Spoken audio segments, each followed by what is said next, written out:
Did you get some kind of strap to put underneath your headphones or I think I've got some pegs.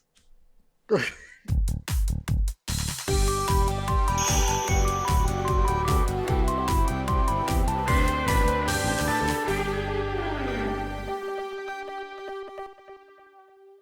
Welcome to Book Club. Except instead of books, it's games. Oh, and instead of a club, there's us two. But the rest of the idea is 100% the same. As every fortnight, we play one game solidly, Then come here to talk about it. and we want you to do the same. All the games are retro. Most of them are SEGA, Some of them we've never played. or, we've just forgotten we've played them. Because we're old. Because we're old! Because we're old. Because we're old. The Book Club has one central theme. We play retro games for their quality. Games that deserve to still be played. There are some bonus old man memories to be had. But you don't need nostalgia if the game is awesome. We're going to prove it. In the Book Club. Hello and welcome to Book Club. I am Vigil and this is... Dibs ahoy. Howdy, Yeah. everyone. You had to remember for a second there, didn't you? It's like memory failure, Yeah, I know it's yeah, another I year, know. another year older, ticking by. I'm Yeah. sure it was there in the depths of my memory somewhere. Are you good? Is the chill setting in for you? Are your bones aching in the frost? Oh yeah.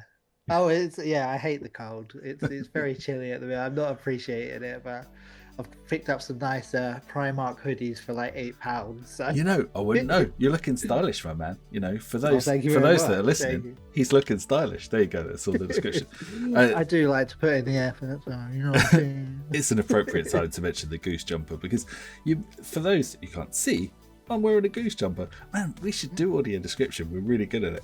And yeah, but it's warm. The one thing I'd say about this bad boy is it's warm. It's got nothing to do with Sega or computer games, but it's comfy. Untitled Goose Game. Excuse me very much. Yeah, Untitled Goose Game. What's that called again? I've already done that joke earlier. It's bad. It's good material. You know what we should do? We should move on to the game. What are we playing? Or what have we been playing? We are playing, and actually, you know what? I haven't got any props right now because going off of what we were just saying, it's way too cold for me to go up into my loft and retrieve my game. So I thought today you could just use your imagination and just fill in the blanks. So we are going to the Mega Drive / Genesis version of Golden Axe. Nice. Classic bad boy itself.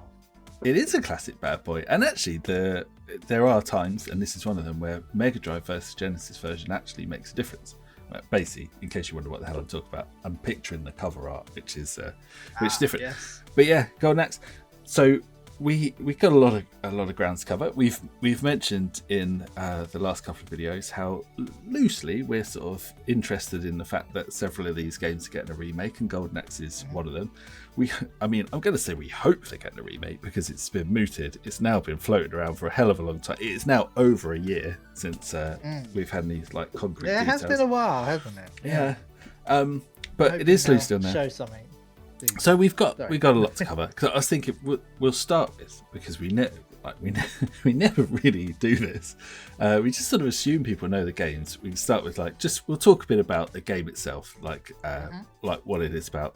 Obviously, this goes back a long way for us and for gaming, so we'll delve a little bit into the old memory banks and talk about that stuff as well. There's so many sequels and spin-offs and follow-ups and stuff, and obviously it's very in keeping with the fact that there's a reboot plan that we've got to talk sequels and spin-offs, so we'll do a bit of that as well. It's tied up with the whole home console versus arcade machine. This is the classic arcade conversion, so that's a little angle that we're trying to explore as well.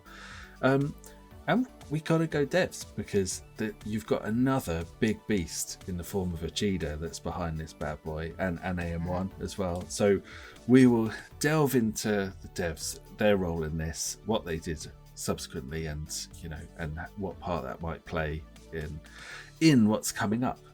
So I think it's a tasty line. It's a good line. It's a tasty lineup. It's a sexy lineup. Oh, it's really tasty. Yeah, I mean, it's like an incredible selection of games. That's why I guess Sega are focused on picking these ones out, because they're all like just classic classic titles, and it's yeah. good that they finally realized as well. I mean, there was actually a point in time when they didn't even realize that they owned Streets of Rage, the guys in charge and stuff, and it was just like, man, come on, everyone was like waiting for them to do a new version of it. They didn't even know it was theirs. So.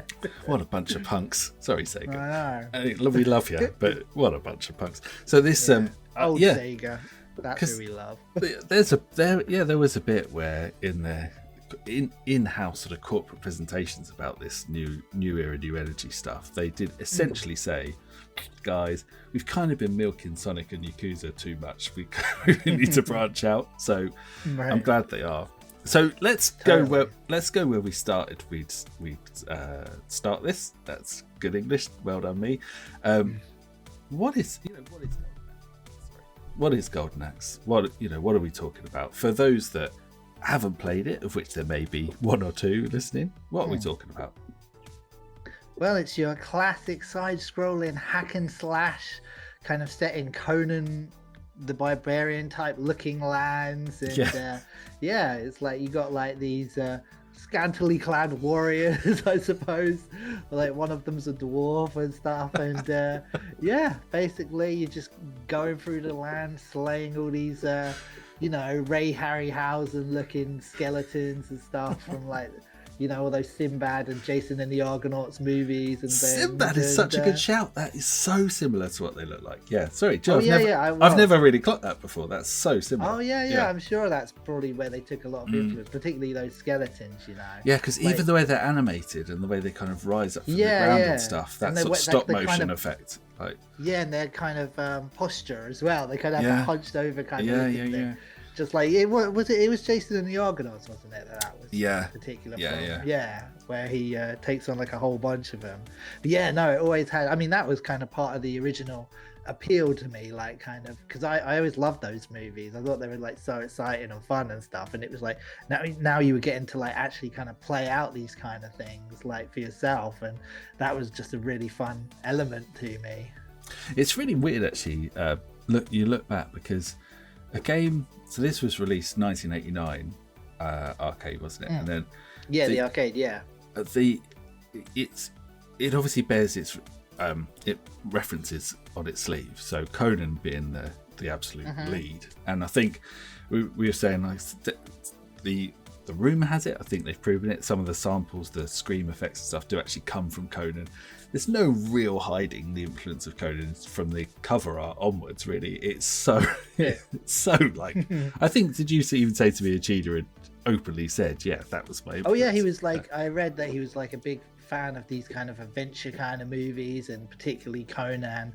And he, so he kind of basically wanted to do that kind of thing. I mean, like, I think he wanted to do like a Double Dragon style thing, but with basically in the Conan kind of universe, and failing to get any. I mean, I don't know if he pursued any kind of license, but he just wanted to kind of take that kind of fantasy setting and basically do a Double Dragon. I'm laughing at the idea of a license in Sega, because the number of games we've talked about in the past few months where we've sort of said they've clearly just taken an idea and run with it. They ain't getting no licenses. It's like Alien Syndrome and stuff like that, wasn't it? It's basically aliens, but they obviously didn't get that sorted out. So, but so I think because so AM1 made it, and they also had made Altered Beast, and I think one of the instructions they were given was make another accessible game, something like a real arcade game, something that people could just rock up and play.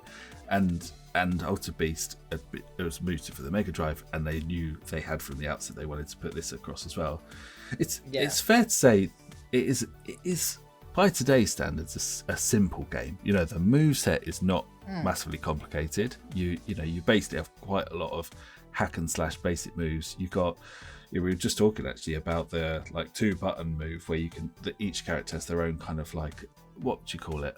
It's not a special move. It's like a specific attack, isn't it? So like I mean, is it kind of like almost like a back attack? Like it's like a similar mechanic to Streets of Rage when you hit the B. That is definitely how I think of it. Yeah, but except I was saying to you, if you play Skilios, he basically rolls to one side and then rolls back again, if you land it, it is really satisfying. But I did just generally get hit. I mean, it's like it rolls you out the way and it rolls you back in the way again. Yeah, I mean, it's hard to use. I mean, like I remember like Tyrus Flare, her one is very well animated, but she kind of does that kind of twisty round kind of thing and then hits with her sword on the other side, and it looks like really cool. But in terms of how effective it was, I don't think I got many hits with it. I certainly couldn't land. I took a lot of hits. I certainly couldn't land them the way you can in either of the Streets of Rage. Like, I say either the first two games, which I know the best. Like, you know, you really sort of, they were very much part of the play. And in fact, you know, I was watching when you did your Streets of Rage playthrough, which we used for the last video. You know, that bit where you're fighting the twins, that's the V move you use to like take them out. Yeah. Well, that was the only way I could beat them because they were so cheaty. Like, no matter what I did, they just threw me around and stuff, and that was the only way I could figure out how to do it without taking a hit. I don't know whether it's just your voice or the fact we were talking doing the Newman and Badil impressions earlier, but every time you mention Tyrus Flare, it sounds very much like you're making a euphemism. So, like, you know, when you just said, you know, she's very well animated, like that, it just sounded like you were basically perving. Look, I'm just going to get it out there because, you know, we are old men. This podcast is not going to be about perving over Tyrus Flare, but I do have to say she has a very prominent buttocks in that when she walks up screen. Oh, she does. Yeah, totally. It's quite something. They did that on purpose for sure. Oh yeah, I mean the PAL. Oh well, no, actually it was the Japanese box art as well. I mean that picture, even though it doesn't really once again look like the character in the game, it was like, you know, people remember that. I even remember my dad was like, you know, we saw that game in the shop one time and he was like, oh, you've got that game, haven't you? And it's like, yeah, I know why you remember that. It's like... What's that poster that he's got on his wall in Shawshank Redemption? You know, the classic poster from the 50s or 60s. She's wearing like you know, the one, it's like a fur bikini or something. I forget her name. I mean, he changed a bunch of them through. It was Brigitte Bardot, was it? Or something? It's one of those like classic. I think she was one of them, wasn't she? Yeah. But my point being, that was our pin-ups. You know, like how 50s and 60s would have those kind of like those big movie characters. Ours in the 90s, that it was to some degree plays, but it was really these kind of like Boris drawn front cover art of like hot ladies in their scantily clad knickers and stuff. It wasn't Ursula Andress or something, was it? I think it was Ursula Andress. Yeah, that name just came to my head. I don't know. I think you might be right. I mean, he did change them over the years, didn't he? And let's be open to the fact that there were other people playing than us, maybe the men and their nipples, because there was a good bit of hunk going on as well, wasn't there, on the front covers? I guess so. We may not have clocked it, but there was some prominent man nipples going on. Some dudes probably even like that Gilius Thunderhead as well, perhaps. Who knows? Listen, each to their own. Whatever floats your boat. I'll tell you what, Gilius has definitely been the most popular of the characters for the devs. You know, he's the one that keeps coming back through all the series, which we'll come to in a bit, I guess. Yeah. So something we've got to mention, though, we talked about the game and like how it plays, is the magic, because one of the big features of the game, certainly something that would have captured arcade and definitely Mega Drive audiences, was the magic. So each character's got their own. It's part of the character profile to vary between, you know, the strength of the character and their magic attacks. And I think generally it's sort of viewed that Gilius is the simpler character and his magic attack as a result isn't as good.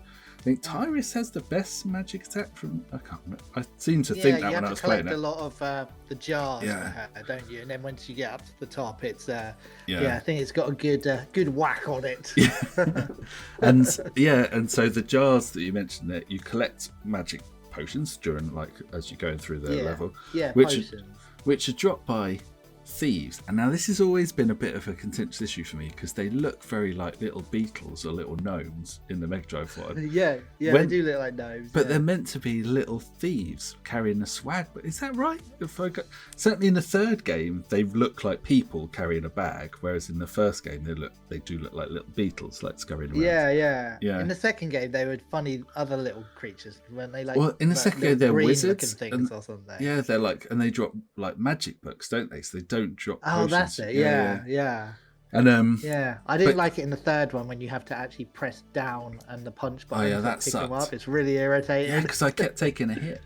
But yeah, so you collect the potions. You only get the potions off the little thief dudes by kicking them or hitting them. It's great, actually. Charging them, whatever. Smacking trying them to about. chase one down and get that last one out of him before he runs off the screen. Yeah, I did, by the way, work out. You can also get them with your magic attack, and you get a good level of potion. So I was playing as someone, probably Gilius, I guess, because he doesn't have much of a charged up attack. I was in a scene where I was fully charged, so I was like, why don't I just take them out? Waste my magic, but top it back up again and see what happens. Right. You can take it. But anyway, the point was, there you go. But the magic attacks are huge. You know, you get your massive dragon heads coming on, massive thunder effects and stuff. Yeah, it's really cool. Yeah, when I think was it Tyrus's one when she's got the full amount, that really big dragon's head that comes across fire breathing. It looks so cool. I mean, I love that thing. Those things for me, maybe above anything else, are the big Sega moments that make the games stand out from others at the time, you know, because you had, obviously this is 1989, so this is like right at the start of beat 'em ups and scrolling, like scrolling action games, I guess you call them, like belt scrolling beat 'em ups, whatever. So there aren't many others using around. that term again, good one. I thought that belt actually, scroller when we were preparing, like belt scroller. Everyone else from listening to this going, yeah, dude, everyone calls them belt scrollers. But for us two old dudes, we're like, it's brand belt new. scrollers. Oh, it's what all the young kids are calling them. Yes. Yeah. And stop doing that voice. So, but that's the standout. You know, you had other beat 'em ups and you had pickups and stuff, and generally, you know, something to make every game had its thing. But this is big arcadey Sega stuff, wasn't it? You know, big flashy thunder and lightning and boulders and dragons and Oh, it's super cool. I mean, it's like as well. It's the kind of Golden Axe version of basically calling the police car, isn't it? In Streets of Rage. It's totally like the same mechanic. Yeah, except you can kind top of it get up. out of jail free. Yeah, that's true. Yeah, I mean, you can pick up like the odd police car through Streets of Rage, but like you know, rare. this has got kind of different levels to it, hasn't it? Because it's like if you use it when it's like the bar is half full, it does something different to when it's like, you know, completely full, or you know, there's a lot of different levels to it, which makes it quite interesting. Yeah, it does, and obviously the power does differ, but you can't choose. I can't remember. Is it in the second game where you actually can use a bit of your magic, but not all of it? And I gotta say, I did always want that in the first game. So I was like, you know, if you just had like an enemy, especially if the thieves were about to come and you knew you were about to top up and you were like, oh, I've got all this magic, I want to use a bit of it up but not all of it. Do you know what I mean? It's like... totally. No, it was a good addition to the second one, because it is basically how long you hold down the A button. You kind of almost select it, don't you, from the bar. So it's like, it was a nice touch, I thought, doing that. So, I mean, I guess for us, this has just been a game that's always been around. I mean, when do you remember first playing it? Because I just sort of, like I said, it's just always been around. Do you have like any sort of prominent recollections? So, I mean, the first time I really remember it is when I saw the arcade of it at some point. Like, it must have been actually like 89 or 90 or something like that.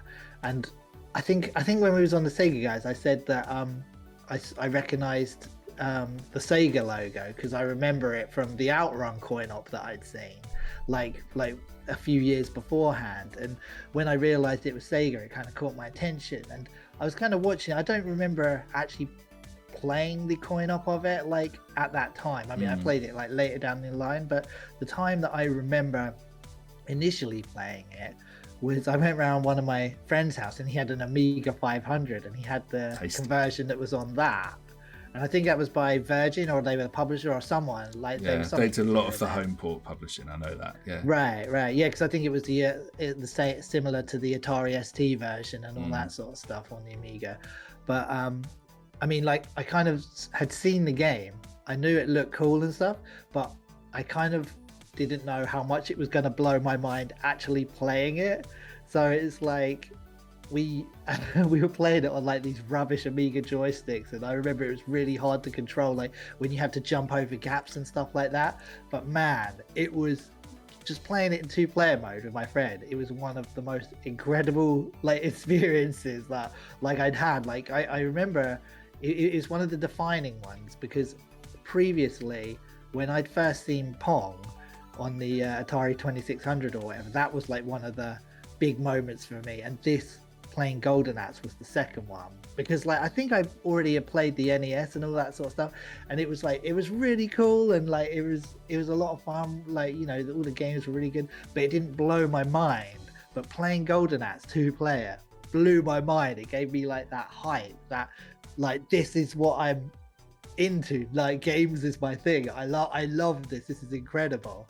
And that was one of the first kind of experiences with that game, where it was just like, this game is amazing. Like, you know, everything about it, like the music, like even like it looked all right as well on the Amiga to my eyes and stuff, but it was the sense of adventure, and the kind of like, you know, watching the map, like where are we going next, and reading the little blurb stories. It was like, you know, I remember going into Turtle Village, and the villagers like running out and stuff, and being like, you know, that had an effect on me. It was like, you know, they're running away, like terrified for something, like, because something horrible is like just coming up, and then we got to deal with it, sort of thing. You know what I mean? It kind of like really kind of fired you up, and like a lot of those touches kind of brush over me nowadays in games, I suppose, when I play them for the first time. But back then I had not played anything like that. So it's like, even though it was simple, and it's like, you know, it's like you look back and it's you know, it's less complicated than a lot of games that followed even quite shortly afterwards. But like, just the effect of playing something like that for the first time was just mind-blowing to me. And I would never forget that. It was just, it was incredible. But what about you? I mean, first you got to say that's so its appeal. You know, it is a massive piece of history as a game, and we'll go forwards in history in a moment. But I think you've got to reflect on that, because it is simple, and if you play it now, there are bits that feel quite clunky and stuff. But you just got to remember that bigness, that sort of excitement. The story is told in big brushstrokes. You know, it's quick. It's just a little bit of text, but it's enough to set the scene. All of that was so, that cinematic angle to it, with the magic and with the screaming, and the fact that the characters were mostly naked, and there was a dwarf with a massive axe and stuff. You know, all this stuff was really quite new. Games have been pretty kind of homely and tame through the 80s. You know, you had stuff that like stretched it, like Barbarian and stuff kind of would do similar things to this, but obviously never with the scale and the like imagination of gameplay this one had. And although it's simple, I think, you know, he said AM1 had this instruction from Sega. They'd made Altered Beast, and they were basically said, make something accessible. And that's actually, I think, a better way of looking at it, because there are still tactics in playing Golden Axe. You know, there's still things you have to do. It's pretty tough until you click what you have to do. And then it becomes running side to side over and over again. That's a good one. It is. On one way, it's simplistic. On another, it's accessible. And there may be two sides of the same coin, but I think that's kind of the thing, isn't it? It's like, it's a fun game because you can immediately pick it up and start playing it. There isn't a massive learning or difficulty curve, but there is one, and you do get better. You know, there are tactics to it. It's funny, actually. I was looking at the Amstrad version, because you know I had an Amstrad CPC 464, and it came out on that. I didn't have it because I was thinking, I had so many Sega games, but I didn't have it. And I was watching some guy playing it on YouTube, and that is all he was doing, was the sidekick. He was playing as Tyrants. Or like, you wait till you put the video of me, of the run I did on this video that we're making right now. It's all like side to side, side to side, side to side. Well, I'll look forward to that. Yeah. So I mean, the truth is that I don't remember playing it until we were into the Mega Drive era. I think it's a game that I first played a Mega Drive at my uncle's house. I should really say my cousin's house because it was technically theirs, but it was clearly my uncle's Mega Drive. And it was probably a year or two into the Mega Drive being out, so this game would have been out for a while by then as well. But because I remember he had Desert Strike and he had Sonic, and so what would that have been? So 91 at some point, at least, probably more like 92. And he had this, and I think there's something about Golden Axe which I think when you're a 12, 13-year-old teenager, the first thing I noticed really was Tyrus, and it's like, I'm not going to skirt around the issue. She's hot, and as a teenager, that's what you notice. But it was accessible and it was fun, and I was coming from Game Boy and Game Gear and the Amstrad, and compared to that, it was amazing. I think over the years, I kind of, my view of it kind of coloured a little bit because the series obviously then had re-releases and didn't quite keep up with what everyone else was doing, and that kind of came into the colour. But going back and playing it again, I sort of remember that early Mega Drive era of feeling. Yeah, I suppose the overriding thing was 16-bit is really different. It really just has a new level. That's how I remember Golden Axe. I did, yeah. But more kind of it was more that it was part of the wider scene of 16-bit. I never owned it until much later, and I just played it on other people's systems and stuff. And it was just part of the scenery. Right. But it was very much an important part because it was just so different from everything that we'd known for the last 10 years before it. So yeah. Good. I mean, it was one of the when I got a Mega Drive, it was definitely on my list to get hold of just because of the experience I'd had, and probably by that point, I suppose I would have got it early in 1993, so it's like they were already up to releasing Golden Axe 3 in parts of the world, weren't they? Yeah. But I definitely wanted to get hold of it just to see if it still had that same magic in it. It probably had lost its luster a little bit, but it was still I still really enjoyed it, and playing it in 2-player was really cool. And obviously we'll probably come on to the Mega CD version which had that stripped out of it for some bizarre reason. You idiots. Yeah. So I was going to say, when we were playing Streets of Rage, it's a similar comment. Once we'd played Streets of Rage 2 and the high watermark for side-scrolling and beat-em-ups have been set, I think it was hard to go back and play anything else and truly sort of be as into it as you were before. But the simplicity of this game is part of its appeal, because I've picked it up hundreds of times over the years and just had a quick bash at it and stuff, and it's that kind of game. And it's obviously a part of its history that it was an arcade game that very quickly came to the Mega Drive. It was tipped for Sega's whole plan was, let's beat the NES first off. Let's prove the difference of the 16-bit era. Let's really prove that it can do the arcade games. And they'd had Altered Beast to have a success in the arcades and made a port. And as I think the story goes, as soon as Golden Axe was released, they were, or even in development, they were saying that's the game we're going to put on the Mega Drive. It holds up brilliantly, but it has got some differences. I mean, you pointed out a few of them to me and stuff. I mean, where does it differ from the arcade? I guess the arcade's got a lot more animation. It's a bit smoother, isn't it? And the colors, it's got a lot more colors. It's got all the different gradients. It's smoother looking kind of colors, softer almost, actually, isn't it? Whereas the Mega Drive's a little bit more, I don't know, bold is the right word, but it's the arcade looks like it's been painted or something, or it's pastel colored or something like that. Whereas the Mega Drive has kind of got that classic early Mega Drive gritty look about it, where it's there was no real shading. It's they're going to use that color, they're going to pick that color and whack it right in there. But it was that was one of the things.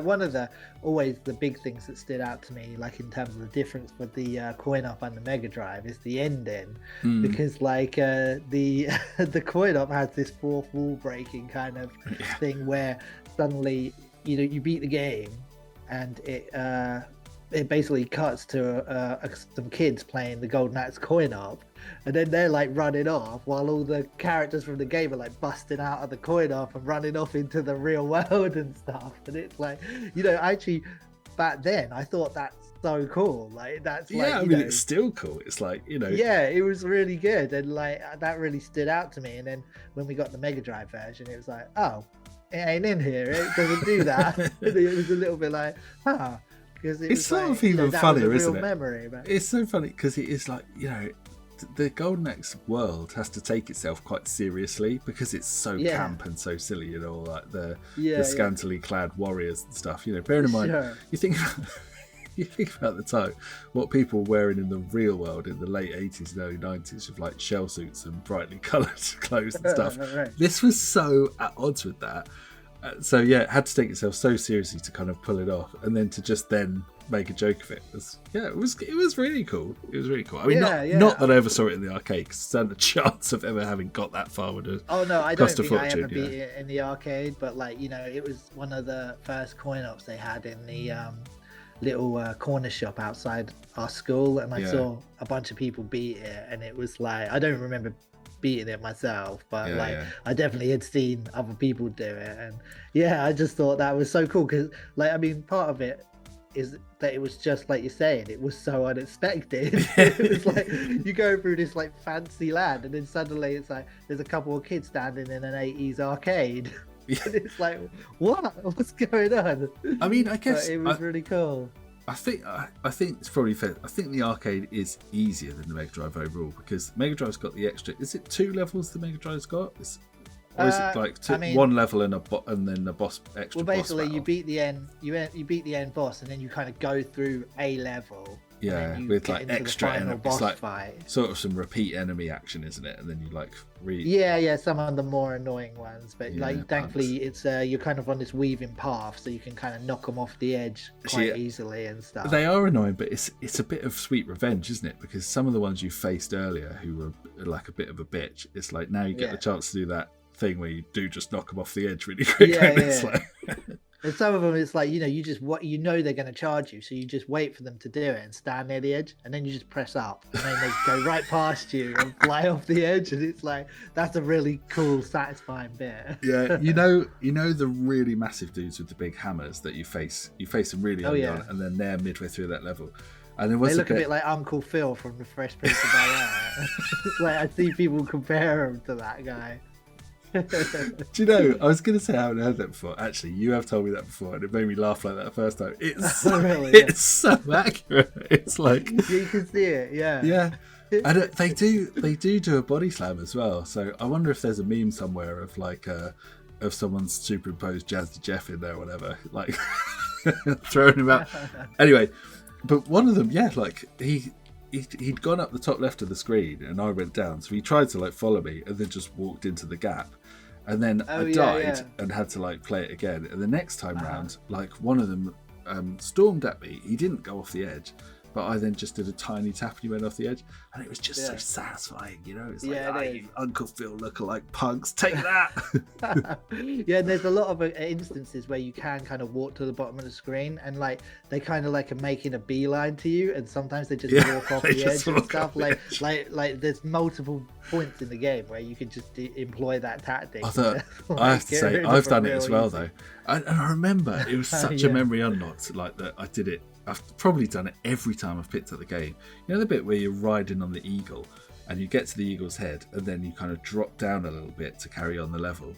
But if you drop down slightly to the left, you just drop down and fall off. And it's I think the first time I did it, I was so proud of myself because I'd like kicked ass on those skeleton dudes, and I'd had a really good run first time through, and I was really satisfied. And then I just immediately died, and I was like, what a dick.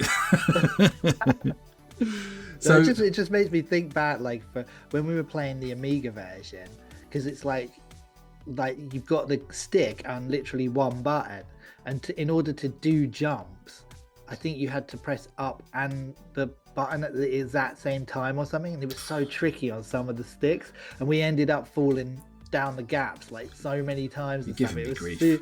super annoying because it's like it's not up to jump. It's like if you press up, you're walking up the screen. So they had to come up with a way to do it, and the amount of falls off the bottom of the map we had, like from some of the chasms and stuff like that. It was literally like we were just wasting our lives and then like having to restart the game. Come on, it was Amiga. so irritating. Seriously. But, I said you earlier, just sorry, random thought, but I only found out recently that my girlfriend had an Amiga 500 herself.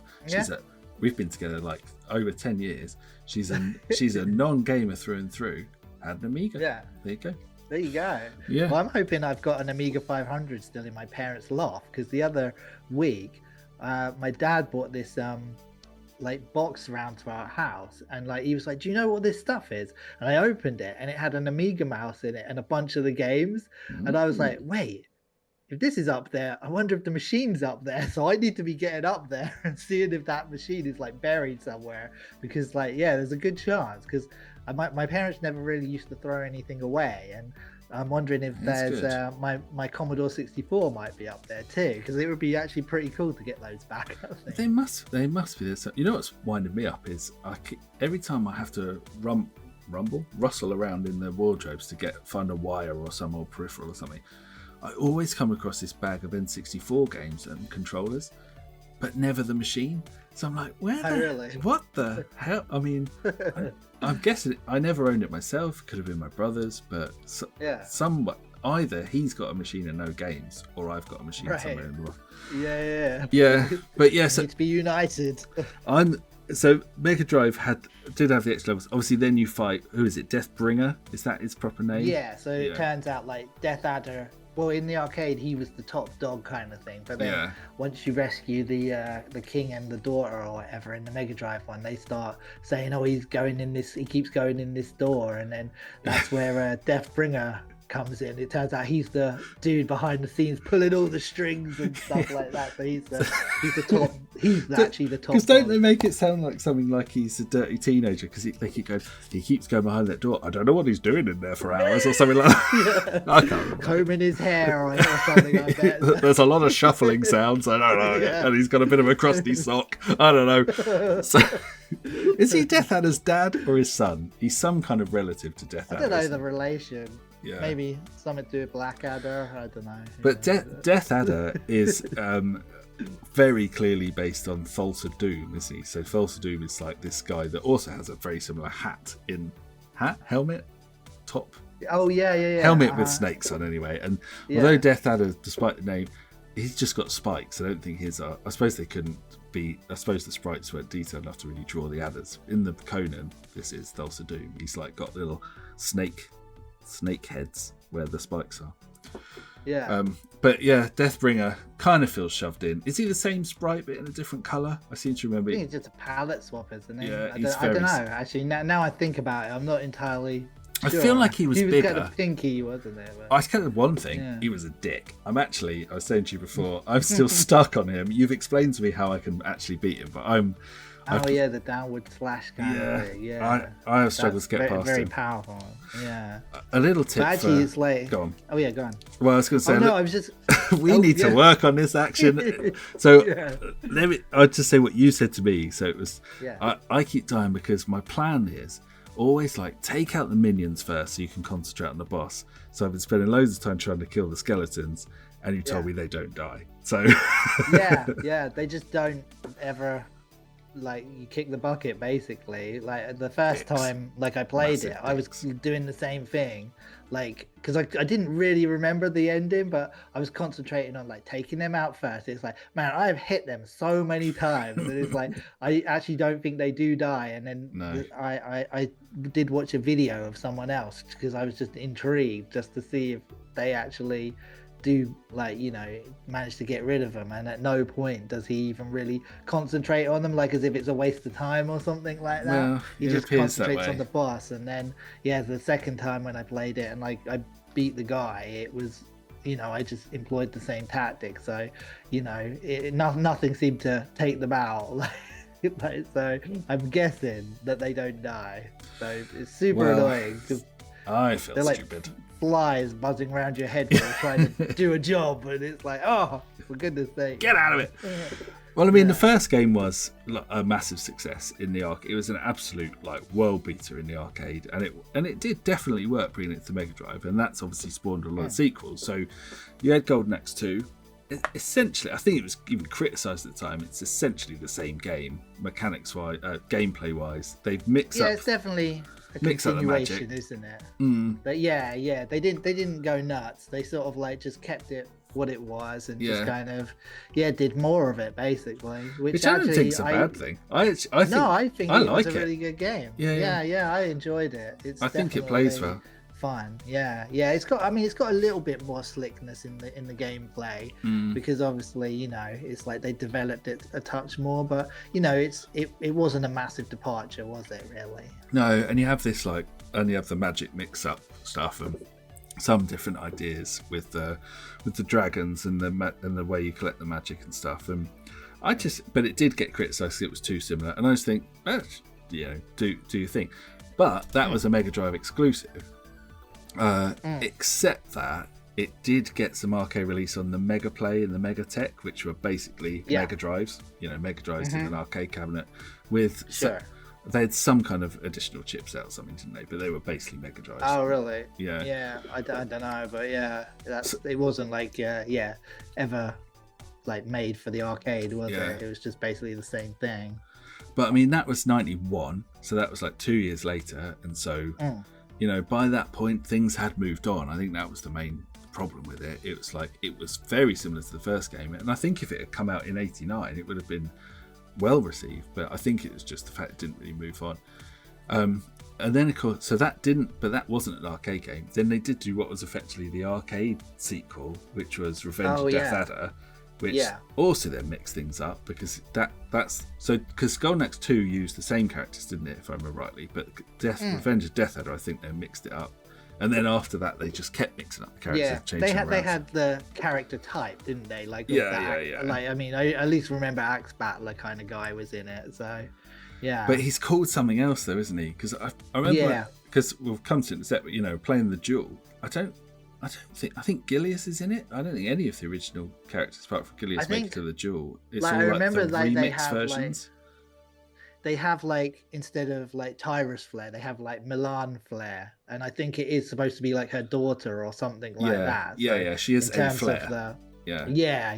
So they kind of tie it together, and she is basically supposed to be inspired by those original characters. Yeah, and they not keep exactly the type because you have your Stern Blade and Goa the Giant, and so Goa the Giant is ridden by Gilius, but the character's essentially not Gilius. He's just sort of riding on his back. I can't remember. To be honest, I can't remember playing that game. Like I can picture it, so I've either played it or watched it. But I got it on import. I didn't think it was awful. Like I mean, I like playing. I mean, I played most fighting games, I suppose. And I definitely had played worse ones. I know that it wasn't popular, and a lot of people probably have terrible things to say about it. But I thought it was all right. It was wait, do you mean 3? not... Do you mean 3 or Revenge of Death? Oh, the duel. Oh, the duel. Oh, right. Man, you were way ahead. You're like on another plane, man. You're just like, no, the duel. Like I like it. I do like the look of it. It's sort of a bit janky, but I can't. And like the backgrounds are really weird. Some of the animations on the backgrounds actually really remind me of original Street Fighter 2. When you win and like during the game there'll be like fist pumping, and then when you win they like go like nuts and so it's a lot of that. They do a lot. No, I kind of liked it. It was very much a kind of 70-80%. I always thought the duel. It was like it just. It wasn't in the league of like a King of Fighters or a Street Fighter Alpha or anything. No, it was a nice enough game, I thought. No, because when you said you got it on import, I was thinking you had an arcade machine. What the hell? What? Anyway, but that would be cool. But those first games though, like Golden Axe 1 and 2, and then Revenge of Death Adder, sort of solid kind of rehashes. But then Golden Axe 3, so these are all AM1, and so I don't know what happens. Golden Axe 3 is horrendously bad. Like, it's really weird, isn't it? It's awful. It's like they just sort of like I don't know. It was like as if they had even gone back before the first one or something like that. It's like the backgrounds were awful and so stuff like basic. that on it. Like genuinely, Yeah. because I was playing it on a ROM as part of like preparing for this and stuff, and thinking, have I accidentally downloaded a Master System game? Like, because genuinely, and I can totally see that. it's so bad looking. And although some of the sprites are quite big, but they're quite poorly animated, and they're like, what have they got? They've got like an outline half the time of this. So instead of like having the sprite and then everything around them's transparent, so they integrate with the scenery, half the time, like they've got a whole rectangle around them that's kind of cut out, and so the scenery disappears. It's like, what the hell? But they're so ridiculous. Yeah. That proud cracker, the giant one. He looks like the Ultimate Warrior, and also he looks very like Andre the Giant as well. He's just a some big kind of combination. Yeah. They did have. I did like. Two of the characters have got like the double jump mechanic, and I did quite like that. And I because I'd just beaten the first one with Tyrus. Yeah. And so I picked her, and she had the double jump kind of feature, which was, it was kind of, it was fun, but it was kind of a bit janky as well. I didn't work out. I don't think it does a double jump and slam type thing, which is what I thought it would do. Does it? I can work it out. But anyway, it's pretty terrible. Oh, well, like you mean like downward thing with the sword? Yeah, like a sort of slam. I don't know if it was like a particular like anything over the normal kind of jumping attack. I might be wrong, but like I was definitely using it to launch attacks at people. Yeah. I can't remember if it was like a particularly powerful attack or something. But yeah, so that came out 93, and then the Duel they came out 94 in arcades, and then 95 on Saturn, I think. So they were like spitting one out once a year basically, and obviously took a bit of a tangent with the Duel, but it's I guess all through this, because I think I played all of them up to those. I've never played Beast Riders, which obviously then comes in 2008. But I guess my overriding thinking this is they're kind of getting worse, and they're certainly not really iterating in a massively positive way, in the way that Streets of Rage went to Streets of Rage 2, and arguably Streets of Rage 3 has its fans, in terms of like the size of it and the polish of it. Streets of Rage 3 was a positive iteration, even though it's just not the version we got over here, but the sort of mucked up version. But it didn't have that positive progression of that series, and it just got me thinking, as a franchise, it kind of still rests on its laurels from the first game, right? Which was so I did huge. have high hopes. I had high hopes for Beast Rider because it was quite a weird one, because of it was announced, and then they showed this bit of video, and then it like disappeared for ages, and I was like, what happened to that game? And I remember watching on YouTube like this snippet of footage where it was like Tyrus riding the beast, and and it looked so cool. Tyrus to me, riding the beast. Anyway. I was just like pretty hyped for it, and then suddenly just one day it just suddenly appeared again, and it was just like it felt like ages had passed. But then, once it came out, everyone was like, "Oh, it sucks" and stuff like that. And I was like, "Oh man," because I was really hopeful for it, and I still picked it up. But there was no denying it wasn't great. It's like I played a bit of it, and it was, I don't know. I was disappointed. Yeah. It was a shame. And obviously, like touted as the proper move to 3D, because the PS2 version would have of Golden Axe had gone 3D, right? I never played the PS2 version, but I think, did you have it, or you played it? I got it on the SEGA Ages thing that has Virtua Racing on, and it's got like a weird version of Outrun where they've like polygonized it, and it's like it's not great. But the Golden Axe one, I played it a little bit, and it was just like, nah, this ain't it. It's like, because they've done the same thing. It's just weird. It's not sprites anymore, it's polygonized. And it's like, you know, the way that the characters are kind of walking around, it's not the same gameplay as the original one, and it's just it just like I say, it ain't it. It ain't it, bro. It ain't it. Yeah. And the thing was, all of the games before that had been AM1, like different designers, producers, you know, but it was AM1, and then this was secret level, wasn't it, for Beast Riders, and this sort of who were one of those, like, I think Sega bought them, but they were one of these like outfits that, you know, you pass a game to. I think a bunch of like different companies had passed them games over the years, and they had something to do with Magic the Gathering, which was obviously a big success. I don't know whether they were first the game or they did one in the series or what, but you know, they'd done some stuff. But yeah, they kind of got a lot of flack for this, and I think Sega had bought them, and effectively then just they sort of muddled about and then sold them off again and stuff. Oh, really? Yeah. But I guess what I'm hearing though is you sort of think, you know, you said I had loads of hype for it. There was a teaser trailer. Yeah. It looked really cool. Then it went quiet, and then it came out and it was rubbish. And you sort of think. And then there was that one in 2013, the Golden Axe reboot. That's a similar kind of story. There was a teaser. They like knocked together this promo for it, which I don't think was released at the time, but then it was more recently, about only a few years ago, like for Sega's 60th anniversary, they released what they'd made of it so people could see it. But again, there was like all this hype. They were going to reboot. It was like, let's revisit our old franchises, because Streets of Rage in 2013 was also touted to get the same treatment as this Golden Axe reboot did. There was an interesting bit of footage I saw. Where, it starts off in the arcade, and then like someone throws like a Molotov cocktail through the window and everything blows up, and it's like, it was interesting. Like, I mean, I'm definitely glad that Streets of Rage 4 turned out the way it did rather than that game. Well, exactly, that had a reprieve.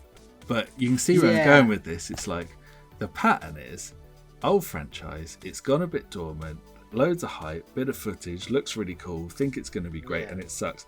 That's very much what the last year's been like for the new. Look, being really brutal about it, it's like we don't know anything really about the new Golden Axe title that's planned. It is a complete break from the original. It's maybe has the look-ish of Beast Riders. You know, there is beasts in it. It is 3D. It's sort of dark and magic sort of looking from these, you know, bits that we've seen of it. But I guess trepidation, because, you know, definitely we've been here. But the honest, you know, what do you think? I do know. I mean, I really don't even know what to think. It's like I can't really let myself get carried away of getting like excited about it, because you just don't really know how it's going to go. I mean, it's like, you know, I mean, the Sega games that I've enjoyed the most, I suppose, in recent years are you know, well, Streets of Rage 4, which wasn't even made by Sega. It was made by Guard basically Crush nothing or to do with whatever them. it was. Yeah, and it was like, you know, I mean, for me, my favorite Sonic game of recent times is Sonic Mania, and again, they gave it to Christian Whitehead, like, you know what I mean? It's like it's almost like they're looking for people who kind of understand what to do with these games. And it's just like, I mean, I don't really know who's developing this new one or how it's going to go. No, but... I don't think we do know. And it's like, the honest truth is, it could be great, because there's the basic mechanic, if they stick with what the series has had as a thread through it, is straightforward, easily accessible, kind of hack and slash beat 'em up action. There's no reason why that can't work. So you look at Yakuza fight scenes, and they're like, they are pretty button bashy with a little bit of extras, and that works. Like, I was playing recently, what was it called? Not Lust, one of those kind of like spin-off ones. I think Dan Driver on the Sega guys had done a video about it recently. Like, was it called? No, I can't even remember. Lost Judgment, one of those ones. Yeah, something like that. But like, I thought, you know what, that actually looks really cool, and I went and picked it up from like CEX. And so I don't really play like a ton of modern games, and I especially don't play a ton of modern games that are made by Sega. I can't really think of too many Sega games like of the new era, I suppose, that I've had a go. But actually, you know what, that was really cool. I mean, part of my inspiration for playing it was that you get to unlock Fighting Vipers in the arcade there. And I was like, oh, that would actually be really cool being able to play Fighting Vipers on my PlayStation 5 and stuff. I mean, so that was like you're right. an incentive. In all those games, the unlockables are just nuts. But I do love them, and I've not played everyone in the series, and I only came to it quite recently. Like once I was picking them up on the PC. So I think actually some of them were on Game Pass, or at least they were quite cheap on Steam or something. So I've got a few of them now, and I do really rate them. And the point being, 3D fight scenes that are pretty good. It can be done, and I'm gonna mention it again in a bit. But Die Hard Arcade or Dynamite Decker, whatever you want to call it, you think the same kind of thing. It can be done, and it can be a lot of fun. And they're sort of, I don't know. It doesn't look though that kind of, I guess, quite simple action is what they're doing, because it's there are multiple characters on screen, so 2-player looks like it's in there, but it looks, I guess, a bit more involved. It looks more like a cinematic fight scene from a God of War, an Elden Ring, like a Final Fantasy RPG, big cinematics. But we don't know. I guess the thing is, it's really unclear it's going to be any good, because history suggests actually it's not. And I hate to be like a downer on it and stuff, but I think it's a tricky one. I guess we have to watch this space. Watch this space, punks. Yeah. I mean, I'd love it if it was good. Yeah, and I want all of them to succeed, because they are pulling out some serious IPs and stuff. So I want them to succeed. Yeah. But of them all, this is probably the one that is the hardest to call, because Crazy Taxi and Jet Set Radio, the reboots, they look like the other games. They just look like they've put a spin on them. Streets of Rage does look very different, because graphically, what we've seen, it's gone into 3D, and actually back to Dynamite Cop, it looks really kind of similar in terms of the size of the level that we've seen and whatever, massively drawing conclusions. But it still looks like it's going to be a sideways on side-scrolling beat 'em up in some form, even though 3D graphics. But Golden Axe, I mean, the whole series has had a bunch of chopping and changing, and we haven't had a game for 10 years. So, it's longer than 10 years, isn't it? But anyway, so we'll see. We will. Yes. Let's loop back to AM1, because obviously the vast majority of the games you mentioned were all AM1 produced in some form or the other, and had, at least at the start, had at the helm this Achida. So refresh your memory. We were talking earlier about some of the other games they've done. What were the key standouts? They did Golden Axe and Axe 2, and obviously the other spin-offs that we're talking about. They did Die Hard Arcade. I mean, you mentioned Altered Beast. They did Alien Syndrome. Yeah. And actually, I saw that he had some kind of involvement in Choplifter. Did you ever play that game? Yeah. I think I had that on my Commodore 64. Yeah. And I used to enjoy playing that actually on the Commodore. It was alright, but it was. I was surprised to see that. I didn't know about that. And Achida is he's one of those big beasts. He's still around. His credits have taken him through to the modern era as well. And these days, you don't know what sort of involvement the guys that were kind of hands-on devs or producers had with small teams, quite what they do in the new ones. But the one that stands out for me, and I guess the one I wanted to pick up on, is like Dynamite Decker, Die Hard Arcade. Yeah. It's like, because, I mean, it seems like they were completely different eras now, so because obviously they are different eras in a way, but in terms of years, there's only 6-7 years between them. It's like it's not too many, I guess. And if you count, no, sorry, I was just gonna say, I suppose that was a period of time when a lot kind of changed. Actually, in terms of technological advancement. It's not like massively. It's like GTA 5 or whatever it is. Like if you put a screenshot of 1-2 generations ago next to the version now, it's not massively different. No, now we're iterating, and back then they were revolutionising, and it's like I completely agree. But I guess the thing was, they had been making Golden Axe games. They had 89, 91, 92, 93, 94 and 95 with the dual, like both sides. And so, you know, they were still, as a team, AM1 was still in Golden Axe territory. Achida, I think, wasn't that involved in them after Golden Axe 2, but wasn't even in Golden Axe 2. Anyway, but he himself referenced when he was making Dynamite Decker, he was saying, you know, that I felt like I could do this game because I made Golden Axe and I know side-scrolling beat-em-ups and stuff. And I just thought it was quite interesting in terms of, like, as a producer, what he'd done with Golden Axe, a very accessible, fun side-scrolling beat-em-up.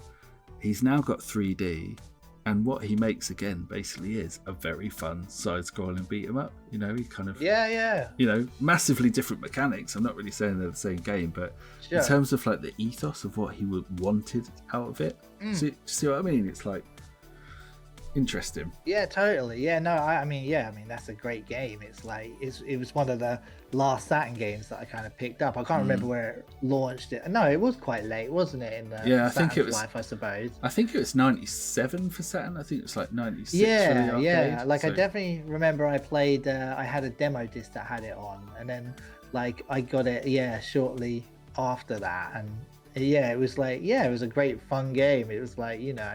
It was just really cool getting to play, well, because it had the Die Hard license, didn't it, for us over here? So that was like really cool. Anything Die Hard is obviously, you know, intriguing to me. So, yeah, but no, it was cool. I mean, it's had some other interesting touches, like the quick time kind of sections where you have to hit the button when he's running down the corridors and all that sort of stuff. But yeah, I mean, maybe that wasn't quite as fun as the all-out brawling and stuff, but you know, it was a good game. It mixed it up, didn't it? No, I thought it was great. Because he said, I suppose two things that he said. I read this interview with him, and the one thing he was really picking up on was he thought, I really like side-scrolling beat-em-ups, but you know, after you've beaten the enemies, the really boring bit is when you walk to the next level. And I was like, dude, I really never thought about that. You know, the bit, you know, just the arrow dings you walk on. It's like I don't think that's a great reason to build a game on. But that's where he then says, you know, we thought, how can we make it more exciting, and we'll make these cinematic sequences for like the whole way. I mean, I can see that he wanted to do something with it. And that's quite. I mean, it's quite cool and quite interesting. Yeah. It's, if you kind of look at it in that angle, it's, you know, it's not the core gameplay. It's just a way to spice up the in between sections. Move on. Yeah, sort of makes it more interesting. But definitely. I think he said that he loved Die Hard and he wanted to kind of do a Die Hard thing, but they had made like 90% of Dynamite Decker before they went to Fox and basically said, listen, we've basically made a Die Hard game. Why don't we just make it Die Hard? And then they sort of like mixed up, put the Nakatomi building in and stuff, and like made a couple of changes to, obviously John McClane gets a like name check and stuff. But you know, that's good. If you can get away with that kind of stuff, get away with that kind of stuff. But for sure, yeah. It's a shame they didn't have the license, I suppose, for Japan, but like at least it's cool for us. It's like you just think, what was the restriction there? Like, I mean, I don't know. I'd say maybe the film didn't resonate as much over there, but Achida himself was saying he loved it, and that was one of his references. Yeah. Well, I guess he was into a lot of Western kind of action adventure kind of things. If he was into all the Conan and all that sort of stuff as well, so he must have been well versed in some of the classics or something. But I mean, we don't know who's doing the Golden Axe reboot, and so I've no idea if the remnants of that team, obviously they'd be massive teams these days anyway, have got any involvement, if Achida's got any involvement. But I guess the ray of hope for me was you look at the fact that you can have a real massive evolution in tech and gameplay, say between Golden Axe and Dynamite Decker, and as long as you've got people who've got a good idea, as long as the core mechanic is great, you can make a great game of it. And I'm like, I don't care what Golden Axe is really like as a reboot. You know, I want like Tyrus in a bikini. I want like some big old man muscles and some big nipples and a guy with an axe. That's all I want. Well, on Tyrus. On Tyrus, yeah. Yeah, I want to see Tyrus's muscly nipples. And that's You all I care animal. about. I want to see Tyrus riding the beast. But I think the thread has kind of been lost. Golden Axe as an IP, it's the characters and the look and the feel of it. It's not really the gameplay anymore. And I guess my point is, it's possible to just really start from scratch, and as long as you've got a good idea, you'll come up with a good game. So that's the rare hope for me, I think. And actually, kind of like going back to revisit the first one, I was struck by that old feeling coming back. Like, it awakened a lot of memories, and just stuff like the sounds, just the things that were going on. It reminded me of those old days when I'd originally played it and the hype I was feeling. So if it can capture, even something of that, then, I would probably enjoy it, I think. If it gives me that, because like it's like, what's it called? Final Fantasy Rebirth. It's like completely different to the original game, but like it captures the feel of it, in terms of from Final Fantasy VII, and that worked really well for me. Like, I really enjoyed that game because it was like reliving those old Final Fantasy games, but like with the fresh touch of paint, and obviously they're massively expanded. I mean, like that was like over 100 hours or something I did on that game, but that did it right in my books. Like I'm sure many people think the opposite, but no, but I think really it's popular. But just I think you're right in that it is massively different, but they captured its essence. I really do feel that as well, And I was going to say, a big part of that I hope for in all of these reboots and of those two was the music. The fact that you get those motifs in the Final Fantasy music that come through, and they've been revamped and hyped up and expanded, and it's amazing, and it's so evocative. I think I told you before on Remake it was actually, but probably the same. I sat on the title screen and just listened to that like opening. Oh man, yeah. Like music, what would you call it? An overture, I guess, like playing, and it's just like amazing. And Golden Axe has got some classic, like the first game. I wouldn't really say it of the others, but the first game, that opening. Opening. Oh man, it is classic. It is a Absolutely real classic. SEGA classic tune. And if you do something with the music and bring that back, sample some screams from Rambo First Blood and whack them in there and stuff, and have the music cut out on the Mega Drive so it can play the sample and stuff. Hey, do you remember that thing I was saying to you? So that I think it's accepted as fact that they did sample Conan the Barbarian screams and Rambo First Blood scream, because I saw something on the internet where they were literally going through it and saying that scream when that character dies in Golden Axe is that moment in the film. But did you see that other rumour as well? That I think this is completely baseless, so it's fascinating that it even got started. That the screams were sampled effects of death row inmates in America that had been So presumably this isn't said. I guess the story assumes that Sega's devs went to like a prison, to death row in an American prison, and got death row inmates to scream into a microphone. I just think it's fascinating, the sort of shit that gets. It's fascinating. It's quite harrowing. I mean, it's horrendous. But you just got to think, why do people believe this stuff? There's no evidence for it, as far as I can see, and it makes no sense. But Japanese developers would come to America, and obviously then it's kind of been disproven by the fact you can point to most of the samples where they do come from. Right. I just thought it was a fascinating and weird kind of curio that did the rounds for a while. That is a weird story. I haven't heard that one before. But that is terrifying. Even more amazing is people are focusing on that stuff when you could be looking at Tyrus's bum walking up the screen. I'm just saying, I'm not pervert. Trick there. I'm just pointing it out. There are better, there's more interesting things to be looking at. Yeah.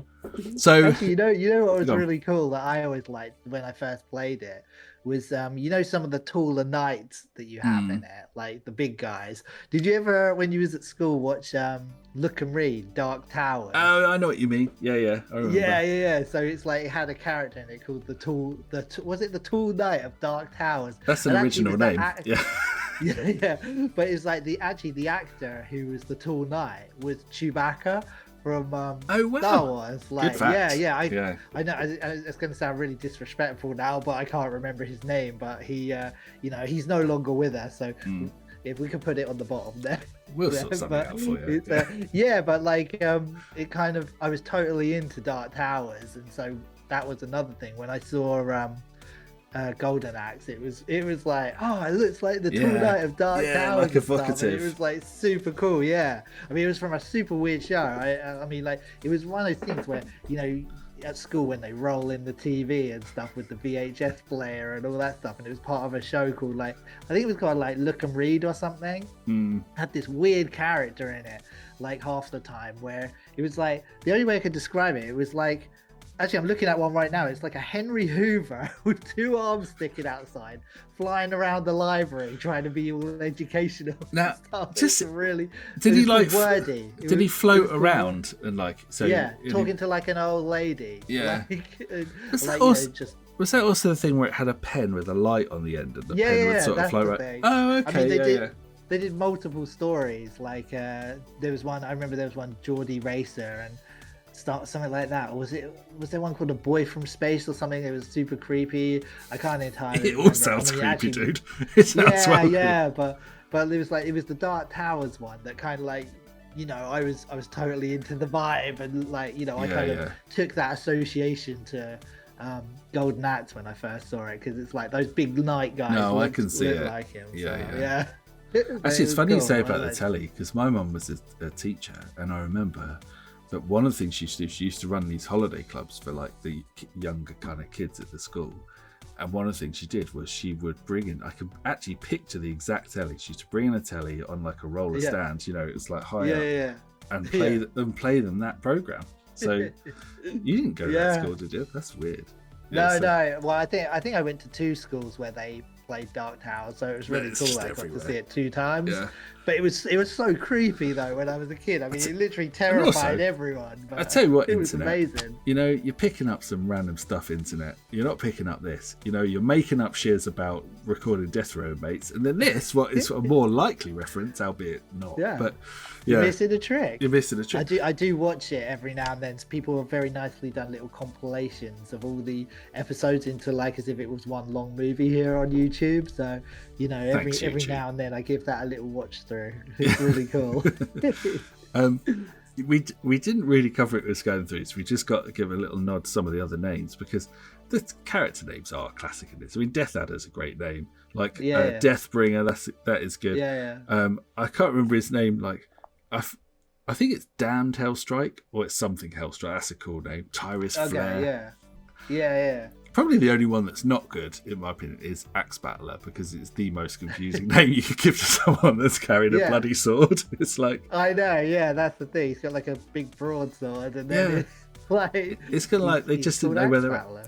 Although we did notice on the American version, so the Genesis cover for Golden Axe, like the front cover character who would be Axe Battler, although he looks different, he is carrying an axe, which is just even more confusing. So I know, it's just very bizarre, isn't it? But you did like have see all these. I'm going to read a couple out. So Kronos, Rate, who's a panther, Sarah Byrne, not so good. Kane Grinder, that's a nice one. I think Kane Grinder was the Axe Battler character in Golden Axe 3. Dora the Centauri, or something, who sounds a bit like Dora the Explorer's kind of exotic relative. That was from Revenge of Death Adder. And Sternblade, Go of the Giant. Man. And then Little Tricks. And I'm like, I mean, imagine if you were like the designers on this game. Everyone else is designing Death Adder and like some big giant beast thing. And it's like, what can I design? I know I'm new here, but what will you give me? Yeah, you can do Little Tricks. It's like, dude, like they forgot to remove the placeholder on that one or something. And Little Tricks, which will come as a surprise to no one, is also the name of like a Little Mix cover band that you can hire to do weddings and stuff in the UK. So Really? I don't know whether they also come dressed as the little elf dude from the Golden Axe series. I think it's like a little dude with a trident or something, if I remember rightly. So Okay, right, yeah. that would be a good. I tell you what, if I hired That them would for be my cool. wedding and they turned up not dressed as Little Mix, but they dressed up as Golden Axe characters, and the whole thing Yeah. was just a misunderstanding, I'd be so happy. Yeah. Okay. Actually, and the other, we only briefly mentioned it earlier, but did you play that Golden Axe reboot from 2013? You know, we said about like one. It was like I didn't another play it. aborted thing. Yeah, I watched the video of it, but you downloaded it, didn't you? Yeah, because it is still on Steam, so they've pulled it from Steam. Yeah. But it seems like there was there's some kind of repository, so you can still get it through Steam if you've got the link, and, Right. and it's free. So it's. Do you know what? I didn't actually think it was awful. I mean, there's nothing to it. It's literally like one bit of one level, but Yeah, I saw someone like play through it in like just over 3 minutes or something Yeah. like that. But yeah, yeah, it was it's. kind of. I thought it was alright. Interesting. It's yeah. very similar to, I think it is the last level on Golden Axe, where you kind of, there's people waiting on the wings, and then they kind of come to life and walk forwards, and then you battle them. Yeah, And it people, does like, go climbing on. up onto the ledges. And Yeah, stuff, yeah. weren't there? It played fine, to be honest. It wasn't great, but the thing was, the Right. story of it. So Sega had this idea to do this reboot, and they passed the thing to Sega Australia, I want to say. So Yeah, I think you said that. yeah, Yeah. a Sega office, and said, look, we've got to get something ready, just a proof of concept. And these guys Yeah. apparently worked their asses off, did crunch hours, and like pulled this thing together, just essentially what's meant to be a playable example, probably the type of thing that's been made for these more recent reboots, what we've seen. And then Sega canned it and said, we don't like it, it's not what we were after. They wanted something more like God of War, and it goes, this the story that did the rounds and stuff. Okay. So they pulled it, canned it, whole thing cancelled. And then something like 10 years later, for the 60th anniversary thing, they put it on Steam, and they released it as Golden Axed, as in the project was Axed, with Golden the D on Axed, the end. and Yeah. really hacked off the devs, who then took to the internet and complained and said, Yeah, because they "So- only made it for 2 weeks, didn't they? or yeah, something? and they said, that's Yeah. so disrespectful. We kind of like we weren't consulted if you were going to release this, and we worked our asses off, but it was just a demo, and you're making us look bad and all that stuff. So props to the devs, because actually, if that is how long they had, just a few weeks of just going hell for leather, what they made was perfectly passable, And you think Yeah, totally. they might have gone on to make a good game, but Sega just pulled the plug. So Yeah, it's a shame. I but, thought it was- I'd have been interested. I mean, there's only See like what it one could have level. been. You can't really tell. Yeah. But, yeah. So I've enjoyed it. We'll do the classic questions. So specifically original, like Golden Axe, like Mega Drive or arcade, I guess I give you. But would you still play it today? Yeah, I played either of those. Yeah, I still, like I say, the magic was coming back. It was like, our little tagline about like you don't need nostalgia if the game's still awesome, but actually for this one, when that nostalgia did hit me, it was like, oh man, it did really enhance it for me, and it just took me back to those old days, and just remembering that excitement of one of the first times I played through it. And actually, like it was good enough of a game that I did like have a good few playthroughs of it, because it was like, the more I was playing it, the more I was enjoying it. And it just kind of, I thought it was a great game. I still enjoyed it. I would definitely play it again. Yeah, I think the same, and it does benefit from a nostalgia hit. And I've no problem with nostalgia, as long as that's not, for me, it's like, if that's the only thing carrying a game, I'm not so interested. But for this, it's much more than that. It's a nice balance, because it is a fun game to pick up. It's hack and slash. It's sort of a little bit mindless, but it is fun. And there are tactics to it. Like we said, it never gets that complicated. But the enemy AI is it's basic, but it's tricky. They hate being hit. They're constantly trying to dodge you and stuff, and it's And actually, I did notice the Streets of Rage AI, and much more than Streets of Rage 2. Streets of Rage AI is very similar. The enemies will move and dance around a lot more. Rather than coming for you and taking a smack in the face, they'll dance around a hell of a lot more. A lot of the characters of Golden Axe, I had to sort of trick them into being hit by kind of walking away, pretend I ain't gonna hit you, I ain't interested in you, and like it's all that sort of stuff. And man, I shouldn't act. So, but I did enjoy it because once you got into the groove of it, there were enough of a tactical element to it to elevate it, and it's a lot of fun. And then on top, you get that nostalgia hit, especially when that music kicks in and you first kick a little dwarf elf thing, and what even are they? thief in the face, It's I don't know. They little pygmy things or something. I don't know. Yeah. They're very small, whatever they are. Who knows? And for some people, not me, but some people, it's great seeing Tyrus's bum again. And some people may say it's awesome, to spend a bit of time looking at Tyrus. Not props to them. Yeah. Fair play. If that's what floats your boat, Each to their own. then no, who can blame me? I mean them. Yes. So there we go. So I think you've done it justice. I enjoy playing it. Glad it's on the slate. A little bit worried about what's going to come, but it's a good thing nonetheless. Now, yes. If we're going to talk excitement, if we're going to talk a game that still holds good, that has a nostalgia hit, that has everything, what would that game be? I don't know. I mean, like just racking my brain. That sounds a Any little ideas? like Crazy Taxi Crazy territory. Views. Oh. So next game, Crazy Taxi, and Yeah. Oh, we're doing it. Oh, I thought. did you not know? Yeah, nice surprise for you. Yeah, That's incredible. that's worked out well. I mean, of all the ones we've played, if not the best one we've played so far, this is equal top, isn't it? This, like, for us. Oh yeah. For us, this is one of the seminal games. This is just totally.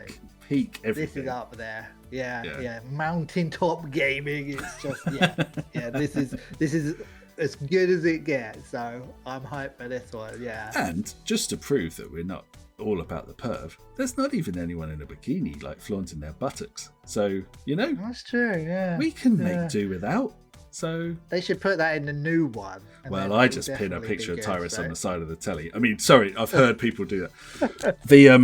But I am super. I mean, it's not like we really need book club to play this, because this is one that I play like We should almost always play it anyway. yeah, almost like every month. It's just on rotation. Totally. So we'll give it a good crack. We'll give it the treatment, and obviously we're very excited, and it's still part of this new era, new energy bit, which I'm super excited about as well, because for that one we'll get into it in the next episode, but I feel like they genuinely could do something great with it.